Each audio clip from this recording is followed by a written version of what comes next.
자, 이제 마지막 5단원 통계 남았죠. 근데 이 통계는 사실 제가 지금 이 하루 수학을 전체적으로 다 집필을 하면서 어쩌면 가장 시간이 오래 걸리고 가장 어려웠던 작업이 통계 작업이 아니었나 싶어요. 이유는 사실 통계에선 제가 통계는 굉장히 쉽게 공부할 수 있어.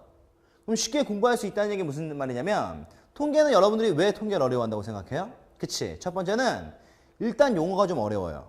그리고 우리가 외워야 되는 공식도 공식 자체로 본다면 걔가 굉장히 어려워. 그런데 이걸 우리가 좀 풀었으면 굉장히 통계는 내용이 쉽단 말이지. 근데 이걸 풀기가 수업 시간에 제가 이야기를 하는 거면 충분히 여러분들을 설득을 시키고 이해를 시킬 수 있을 텐데 이걸 글로 쓰려고 하다 보니까 좀 많이 어려웠던 것 같아요. 그래서 일단 통계는 여러분들이 명심할 게 전혀 어려운 단원이 아니니까 우리는 통계 일단 겁먹지 말고 역시 제가 지금 이 자리에서 이야기하는 내용을 초점으로 해서 공부를 하시면 되고 혹시라도 한우 수학을 봤는데 잘 이해가 안 된다. 충분히 그럴 수 있어요. 왜냐면 원체 압축적인 내용이다 보니까 그 내용을 풀었었을 때 되려 좀 더 헷갈릴 수 있거든. 그런 경우에는 제가 비타이드 또는 이투스에 매년 라이브 특강으로 8월 15일 날 통계 해방이라는 걸 진행해.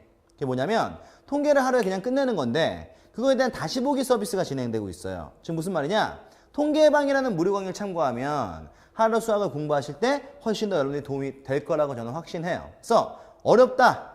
통계 잘 모르겠다라는 학생들은 반드시 통계 해방을 참고할 수 있도록 하시고 그럼 통계는 일단 통계는 가장 중요한 게 바로 뭐야? 한마디로 일축하자면 그쵸? 확률 변수를 바라보는 눈이 있어야 돼. 그래서 일단 통계에서 이야기하는 확률 변수는 뭐 굳이 이야기하자면 확률과 연결되어 있는 하나의 뭐야? 그쵸? 변수를 이야기하는 거야. 그래서 굳이 수학에 대한 정의를 본다면 우리는 일단 확률이니까 어떤 시행이 벌어져요.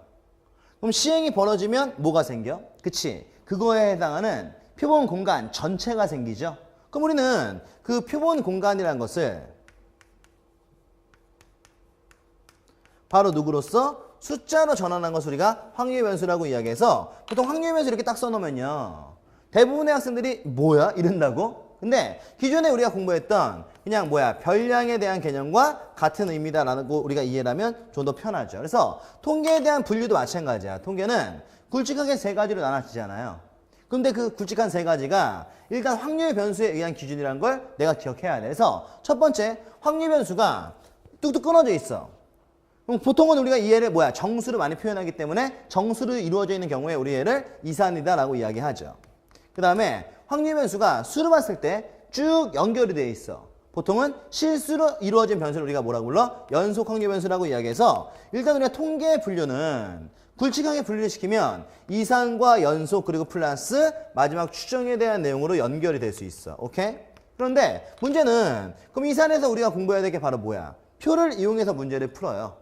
근데 이산에서 여러분들 일단 할 수 있어야 될 것은 첫 번째 평균을 구할 수 있어야 되고 두 번째 분산을 구할 수 있어야 되고 세 번째 표준 편차를 구할 수 있어야 되는데 이때 우리는 이 평균과 분산과 표준 편차가 결국 우리가 초등학교 때 중학교 때 여러분들이 배웠던 평균과 같은 의미라는 걸 인지해야 돼. 그래서 그 통계는 새로운 내용을 더 배우는 게 아니라 과거에 우리가 왜 중간고사 여러분들 보잖아요.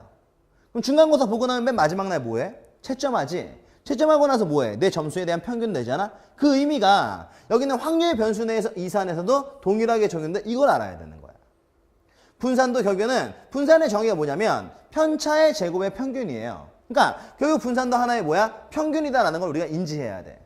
표준 편차 신경 쓸 필요 없죠. 왜 분산을 루트 쓰면 되는 거니까. 해서 결국에는 평균과 분산이 둘 다 평균이고 지금 여기서 이야기하는 평균은 구하는 대상만 달라진 것이지 과거에 내가 공부했던 평균과 똑같다는 걸 첫 번째 인지하고 나면 이산은 그냥 끝이야.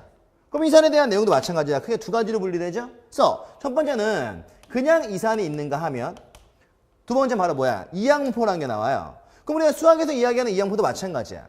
왜 지금까지 여러분들이 이항포를 어려워했냐면 너무 쉽게 공부했기 때문에 그런 거거든. 그래서 사고의 틀 내에 있는 내용만큼만 기억하시면 돼요. 그래서 일단 이산 여기서 마무리 짓고 그럼 두 번째 연속도 마찬가지야. 그럼 연속은 이산은 모든 문제를 변수가 끊어져 있다 보니까 표를 만들 수 있고 우리는 이때 이 표를 확률 분포표라고 이야기하잖아.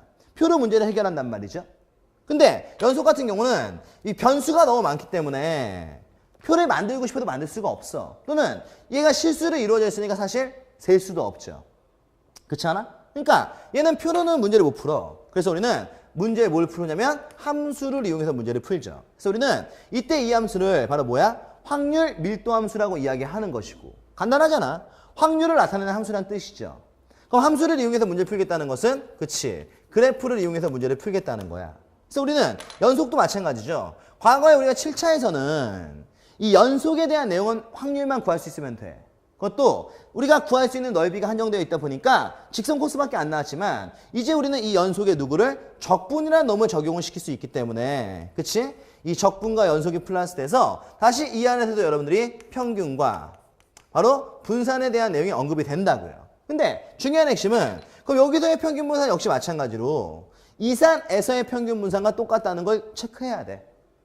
결국에는 연속이기 때문에 그래프와 적분을 이용할 수밖에 없다라는 차이점은 알아야 되지만 일단 동일한 내용이다라는 걸 캐치해야 돼. 그럼 마찬가지야. 그럼 우리가 이 시간에 두 번째 이야기하는 연속도 굳이 내용을 두 개로 분리를 시키자면 첫 번째 둘 다 중요하죠. 일반적인 연속이 있는가 하면 두 번째, 그쵸, 굉장히 중요한 거지. 정규분포라는 놈이 튀어나와. 그럼 우리는 여기서 얘기하는 이 정규분포도 마찬가지죠. 확률을 구하는 게 메인 핵심이긴 한데 정규분포도 가장 중요한 핵심이 표준화잖아.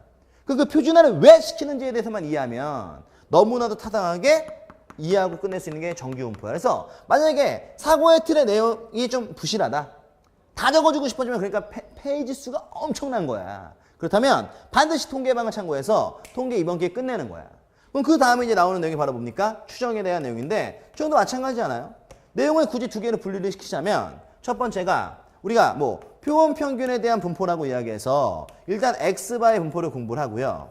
그 다음 두 번째, 이게 진짜 추정이죠. 우리가 신뢰 구간이다라고 이야기해서 신뢰 구간은 다른 말로 이야기하면 얘를 뭐라고도 불러? 모평균의 범위다라고도 이야기해서 추정에 대한 내용은 두 가지예요. 그럼 역시 X바의 분포는 가장 중요한 핵심이 모집단과 표본 평균의 분포 사이의 관계를 이해하는 게 첫 번째고, 그 문제는 다시 뭐야? 변수를 X바로 한 뭐야? 정규분포에 대한 내용으로 연결이 돼요. 그럼 우리가 기억할 것은 이 문제를 판단할 때 보통은 이제 많은 학생들이 이무의 추출 이런 걸로 판단해. 절대로 안 돼. 모든 문제는 전부 다 뭘로 판단한다? 확률, 변수로 판단을 해서 문제가 핵심이 이거예요. X에 대한 정규분포가 이렇게 나온다는 거야. 분포를 제시를 해. 그래서 예를 들면 X라는 놈이 정규분포 M의 시그마의 제곱을 따른다. 그런데 문제 내에서 확률을 물어봤는데 X에 대한 확률을 물어보면 정규분포예요. 근데 X바에 대한 확률을 묻는 경우들이 있어. 그럼 우리는 이때 지금 이 내용을 통해서 분포를 바꾼 다음에 그 다음에 얘를 표준화시키는 거야. 그래서 지금 통계를 잘 모르는 학생들 같은 경우는 얘 지금 무슨 소리 하는 거야? 이렇게 생각할 수 있지만 이게 가장 중요한 핵심이라는 것은 공부하고 난 다음에 확실히 이해가 될 거야. 그래서 이 내용, 그 다음 두 번째는 신뢰 구간인데 신뢰 구간도 마찬가지예요. 단순하게 공식을 외우는 게 끝이 아니라 신뢰 구간은 신뢰도와의 관계, 신뢰상수와의 관계를 끄집어내는 것이 가장 중요한 핵심이야. 그래서 실제로 통계는요, 생각보다 사이즈가 좀 큰 내용이야. 근데 여러분들이 그 내용을 일일이 하나하나씩 낱낱이 다 외워서 공부를 하려고 하면 통계는 어려워요. 그러니까 지금 내가 이야기한 것처럼 확률 변수의 가장 주안점을 두되 굵직하게 나누면 세 가지 내용으로 분리가 된다. 오케이? 근데 추정은 약간 좀 다른 내용이긴 하지만 이상과 연속은 반드시 평균과 분산에 대한 내용을 연결시켜야 돼. 그리고 이때 여기서 이야기하는 평균과 분산은 다시 우리가 중학교 때 공부했던 평균을 구하는 방식과 똑같은 거구나라는 것을 인지하셔야 돼요. 그래서 통계는 절대로 암기 위주로 공부하는 것이 아니야. 확실하게 이해했을 때 통계를 정복할 수 있습니다. 그것도 아주 쉽게. 그래서 이번 시간 우리가 통계에 대한 내용까지 마무리해서 하루 수학에 대한 활용법을 끝낼 건데 기억하세요. 수학이라는 것은 뭐 진짜로 내 머리가 특출나야지만 끝낼 수 있는 게 아니야. 정복할 수 있는 게 아니야. 정확한 구도로서 내가 공부해야 될 것이 무엇이고 어떤 방식으로 해야 될지를 명확히 알고 있으면 머릿속에 사고력도 생기는 거고요. 그리고 여러분들이 수학도 분명히 정복할 수 있을 거야. 그래서 여기까지는 이제 활용법 마무리 짓고 반드시 이번 기회에 여러분들 하루 수학으로서 수학? 아우 너무 짜증나! 이렇게 생각하지 말고 이번 기회에 수학을 확실하게 잡아보시는 겁니다. 아시겠죠? 파이팅!